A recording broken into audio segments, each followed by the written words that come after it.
The war between Israel and Hamas, now in its 22nd month, has become a defining issue for Europe, shaping not only foreign policy, but also the very fabric of daily life across the continent. The conflict, though thousands of kilometers away, is stirring deep divisions far beyond the Middle East, echoing through European societies in ways few could have predicted.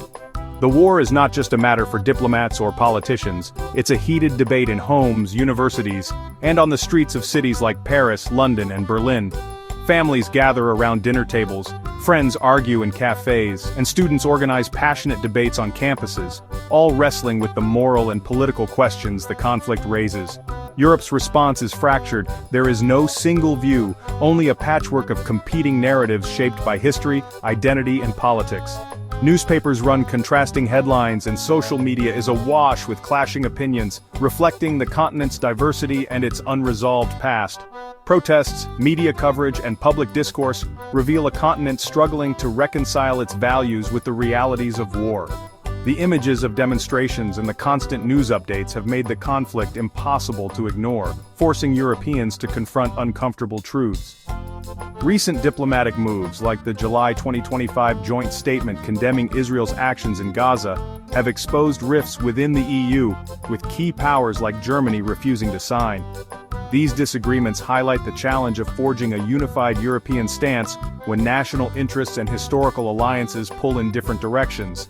This split reflects a broader societal divide, one that is visible not just in parliaments but in the streets and squares of Europe's cities. Some stand firmly with Israel's right to security, drawing on memories of Europe's own troubled history and the legacy of the Holocaust, seeing support for Israel as a moral imperative. While others are horrified by the humanitarian crisis in Gaza, moved by images of suffering and the stories of civilians caught in the crossfire, and call for an immediate ceasefire and greater humanitarian aid. The debate is charged with historical baggage and moral dilemmas, making consensus elusive. Europe's own history of conflict, colonialism, and reconciliation shapes how its people interpret the war and their responsibilities. Europe is not just reacting to a distant war, it's confronting its own identity and values, questioning what it means to be European in a world where old certainties are fading. The conflict forces Europeans to ask, how do we uphold human rights and international law when our allies are accused of violating them? Can Europe remain true to its ideals, or will it be forced to compromise in the face of geopolitical realities? This is the story of a continent grappling with a crisis abroad, and with itself as it searches for unity, justice, and a sense of purpose in an increasingly divided world. Europe's response to the crisis in Gaza is shaped by two clashing principles. On one hand, the right of a state to defend itself against attacks, and on the other, the deep moral duty to protect innocent civilians from harm.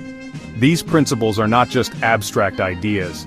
They are woven into the very fabric of European identity and politics, influencing leaders, lawmakers, and ordinary citizens alike. Across the continent, people grapple with the tension between security and humanity as protests, vigils, and humanitarian efforts highlight the urgent need to safeguard civilian lives even in times of conflict. Many Europeans see Israel's actions as justified self-defense against Hamas, the group responsible for the October 7th attacks and ongoing rocket fire. For these supporters, the threat posed by Hamas is real and immediate, and they believe that Israel has a legitimate right to protect its citizens from further violence. Supporters argue that Hamas's tactics, embedding fighters among civilians and operating from densely populated areas, make civilian casualties tragically inevitable, complicating any military response and raising difficult ethical questions. Yet, others across Europe are appalled by the sheer scale of suffering in Gaza. They see the widespread destruction and loss of life as unacceptable, regardless of the security threat, and are moved by images of families caught in the crossfire and communities reduced to rubble. Calls for an immediate ceasefire and greater humanitarian access grow louder every day, with critics accusing Israel of using disproportionate force and inflicting collective punishment on the civilian population of Gaza. The debate in Europe is not just about foreign policy or military strategy, it is about the very meaning of justice, responsibility, and humanity in a modern, interconnected world. These conversations are taking place in parliaments, universities, and public squares across the continent. For many Europeans, the argument of self-defense is increasingly overshadowed by the relentless images of devastation and the urgent calls for accountability, forcing society to confront difficult questions about its values and its role on the world stage. Europe's fractured response to the conflict is deeply rooted in its own complex and often painful history. The continent's past is not just a backdrop, but a living force that continues to influence how nations and their people see the world and each other today. For Germany, the memory of the Holocaust is ever present, creating a profound and lasting sense of responsibility to protect Israel. This history makes any criticism of Israeli policy especially fraught, as it can feel like a betrayal of a moral duty born from the darkest chapter in German history. In contrast, countries like the UK and France, shaped by their own colonial pasts, often view the Palestinian struggle through an anti-colonial lens. Their histories of empire and decolonization color public debates, with many seeing echoes of their own past in the Palestinian cause. Ireland's long history of resistance to British rule fosters a deep empathy for the Palestinians, fueling especially vocal criticism of Israel. For many Irish people, the struggle for self-determination resonates on a personal and national level. These historical legacies pull Europe in different directions. Holocaust memory compels support for Israel, while colonial history inspires solidarity with Palestinians. The result is a continent often divided with passionate voices on both sides. Younger generations and minority communities are especially attuned to issues of injustice and oppression. For them, the conflict is not just about history, but about ongoing struggles for human rights and equality, both abroad and at home. The result is that European leaders, shaped by their country's unique histories, can look at the same events in Gaza and reach starkly different conclusions. Their decisions are filtered through decades, even centuries, of national experience and memory. The conflict forces Europe to confront its unresolved historical traumas, reminding people of wars, occupations, and the long shadow of violence that has shaped the continent. These are not just distant memories, they actively shape today's politics, public opinion, and the way Europeans engage with the world. In Europe, the past is never truly past. It is alive in every debate, every protest, and every decision about the present.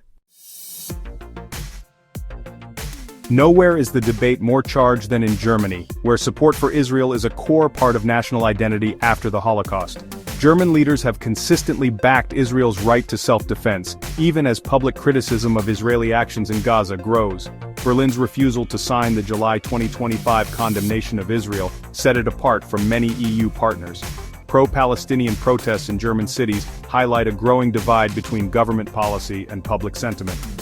Criticism of Israel is often met with accusations of anti-Semitism, making open debate especially fraught. The government faces a dilemma: uphold its historic commitment to Israel, or respond to mounting calls for a stronger stance on humanitarian issues.